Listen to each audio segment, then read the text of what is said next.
ఏంది మమ్మీ ఎప్పుడు పప్పే ఉంటావు? గుడ్ల కూర చికెన్ వండొచ్చు కదా. ఏంది డాడీ గా డొక్కు సైకిల్ మీద బడికి పోవాలనా? కొత్తది కొనియొచ్చు కదా.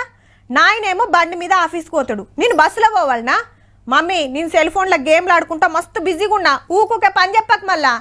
అరే ఎందుకు ఊక వరలిస్తుంటావు? ఒక్కపారి చెప్తే అర్థం కదా. గిట్లున్నారు ఇవాళ రేపు పోరలు. కన్నా బుజ్జి అని గావరం చేస్తుంటే మాటినరు, చెప్పింది శవన పెట్టరు.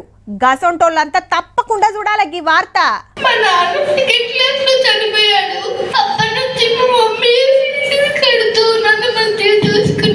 కాలం చేసిన తండ్రిని యాడ్ చేసుకుంటా పెంచుతానికి తల్లి పడుతున్న కష్టం గురించి చెప్పుకుంటా కండ్లల నీళ్లు తీసింది చెల్లెమ్మ.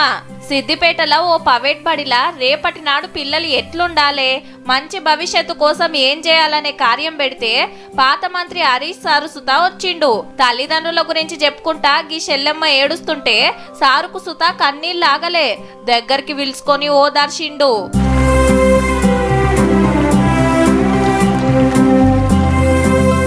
తల్లైనా తండ్రైనా పిల్లల్ని పెంచడానికి కన్న కష్టాలు పడుతుంటారు, కాకుంటే పిల్లలకు తెలియనియరు. కానీ పోరలేమో అది కావాలే ఇది దేవాలని సతాయిస్తుంటారాయే.